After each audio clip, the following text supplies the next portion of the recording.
দুবাইতে মুদি মনিহারি দোকানের ব্যবসায় লাভ কেমন, কি ধরনের পুঁজি লাগে এবং তা করতে কি কি ধরনের লাইসেন্স লাগে বা কি কি ধরনের কাগজপত্র প্রয়োজন পড়ে এবং কি ভিসায় যেতে হয়। আসসালামু আলাইকুম, সবাই কেমন আছেন? আশা করি ভালো আছেন।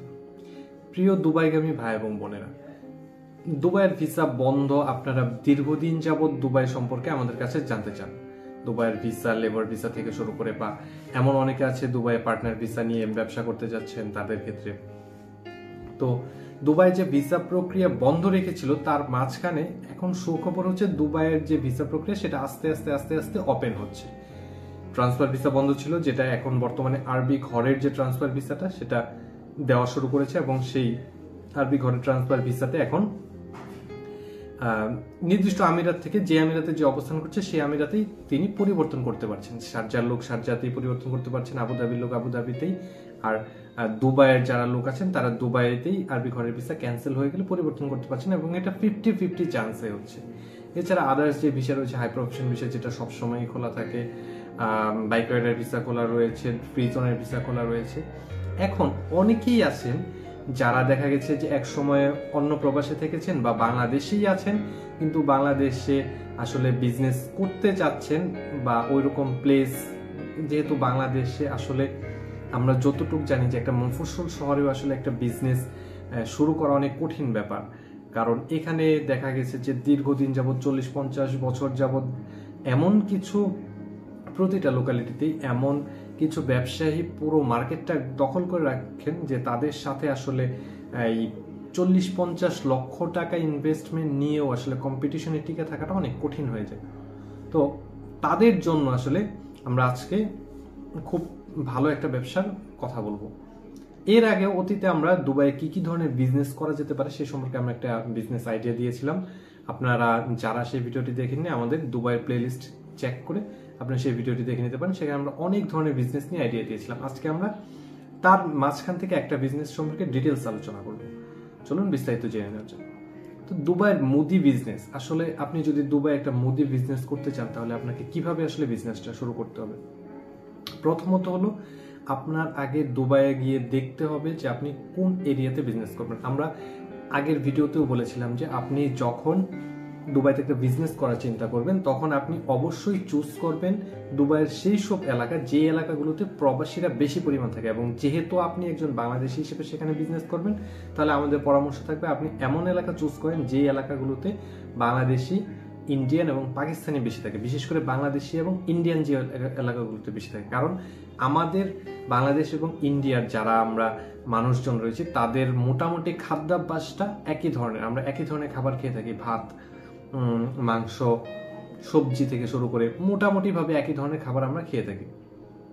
তো আপনি প্রথমে একটা ভিজিট ভিসাতে দুবাই আসুন। দুবাই আসার পরে আপনি সেখানে আসলে এই ধরনের লোকালিটি আসলে চেক করুন। এখন বলবেন ভিজিট ভিসা হচ্ছে কিনা? হ্যাঁ, ভিজিট ভিসা হচ্ছে। আপনি যদি প্রপার ব্যাংক স্টেটমেন্ট দেখাতে পারেন আপনি ভিজিট ভিসা পাবেন। ভিজিট ভিসাতে আসুন, 1 মাস সময় নিয়ে আসুন। আসার পরে আপনি দুবাইতে সেই জায়গাগুলো চেক করুন। আপনার দুবাইতে বাংলাদেশের প্রত্যেকটা অঞ্চল থেকে দুবাইয়ের লোকজন বসবাস করে। আপনি আপনার লোকালিটি বা আপনার কাছের এরিয়ার কে আছে এমন একজনকে খোঁজ নিয়ে তার সে যে এরিয়াতে থাকে সেই এরিয়াতে এসে দেখার চেষ্টা করুন যে সেখানে আসলে কি ধরনের সুযোগ সুবিধা আছে, সেখানে কত পরিমাণে বাঙালি বসবাস করে বা কত পরিমাণে সেখানে প্রবাসী বসবাস করে।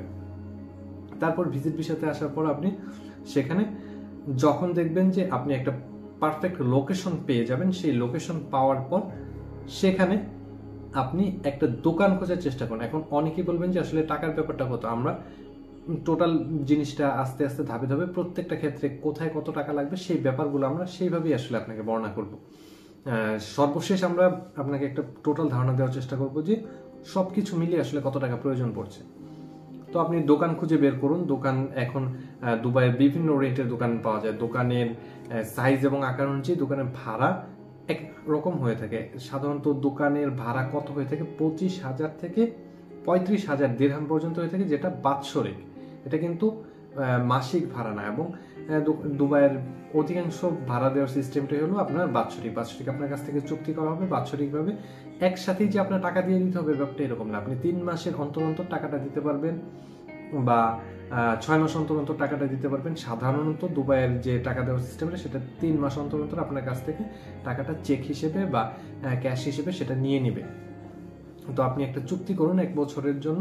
তো এক্ষেত্রে এখানে যদি আপনি দেখেন 25 থেকে 35,000 দিরহাম আপনি একটা দোকান নিলেন, দোকান নেওয়ার পর সেটা চুক্তি করলেন। চুক্তি করার পূর্বে আপনার একটা ভিসা করতে হবে, সেটা হচ্ছে আপনি করবেন পার্টনার ভিসা।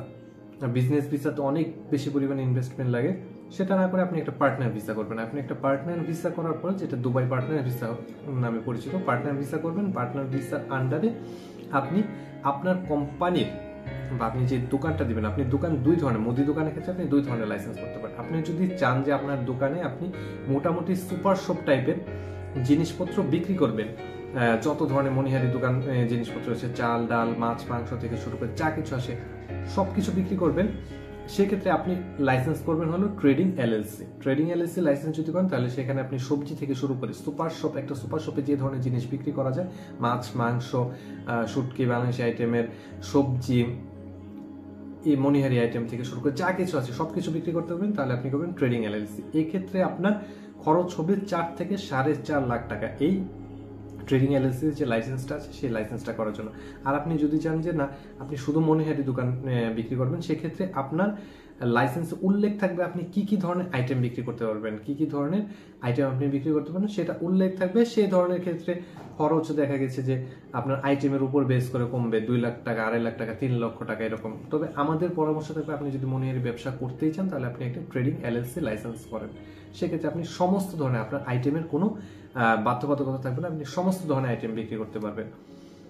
তারপর যেটা করতে হবে সেটা হলো আপনার যে দোকান, যে দোকানটা আপনি নিয়েছেন সেই দোকানের একটা ডিজাইন করে, সেই ডিজাইনটা আপনার তাদের যে লোকাল অফিস আছে সেই লোকাল অফিস থেকে পাস করতে হবে। আপনি কিন্তু যেন তেন ভাবে আপনার দোকানে জিনিসপত্র রেখে দিতে পারবেন না, আপনি ডিজাইন নিজের মতো করেই করেন, করে সেটা পাস করে নিয়ে আসেন। পাস করে নিয়ে আসার পরে আপনি সেই যে ইজার যেটা আর কি 500 দিরহাম দিয়ে একটা আপনার চুক্তিনামা করতে হবে, যেটার খরচ হবে 500 দিরহাম। যে চুক্তিনামাটা আপনার সেই যে লোকাল যে অফিস আছে সেই অফিসে দিলে এবং সে তার সাথে সেই ডিজাইনটা দিলে তারা সেটা অ্যাপ্রুভ করে দিবে। এরপর যেটা আপনার করতে হবে, এখন আপনার আসলে খরচ কি কি আসছে দোকানের ক্ষেত্রে। দোকানের ক্ষেত্রে কিন্তু এই যে আপনি লাইসেন্সটা করলেন, লাইসেন্সটা আপনার স্থায়ী হয়ে গেল, এটার জন্য আর আপনার 2-3 বছরের ভিতরে বা যত দিনের জন্য আপনি লাইসেন্সটা করবেন তার ভিতরে আর কোনো টাকা পয়সা দিতে হবে না। আপনার খরচ কত হবে? খরচ হবে হলো সেই যে আপনি একটা ইজার করলেন যে চুক্তিনামা, সেই ইজারের যে টাকাটুকু লাগছে সেই টাকাটুকু লাগবে 500 দিরহাম। এর সাথে হলো বাৎসরিক যে ভাড়াটা প্রয়োজন হবে সেই ভাড়াটা, এবং এর সাথে আপনার খরচ হবে হলো কারেন্ট বিল এবং ডেকোরেশনের যে খরচটা। এখন আপনি প্রোডাক্ট আসলে কোথা থেকে কালেকশন করবেন? আদার্স যত ধরনের চিপস টিপস বা এই ধরনের যত ধরনের মনিহারি প্রোডাক্টস আছে আমরা বাংলাদেশের দোকানে যেভাবে কালেক্ট করে আপনি অর্ডার করবেন, আপনার দোকানে এসে চলে আসবে। সাধারণত সবজির যেই ব্যাপারটা, বা আপনি যদি সবজি মাছ মাংস এই ধরনের প্রোডাক্টগুলো দেখেন, সেখানে কিন্তু সবই আসলে ফ্রোজেন ফুড। আপনাকে মাছ মাংস যা থাকবে সব ফ্রোজেন ফুড হিসেবে বিক্রি করবেন। সবজি যে ব্যাপারটা সেটা সেখানে অনেক ধরনের ভেন্ডর আছে, বাংলাদেশি ভেন্ডর আছে, তাদের মাধ্যমে অর্ডার করে আপনি বাংলাদেশ থেকেও নিয়ে যেতে পারবেন, আপনি নিজে বাংলাদেশে এসে কালেকশন করে নিয়ে যেতে পারবেন।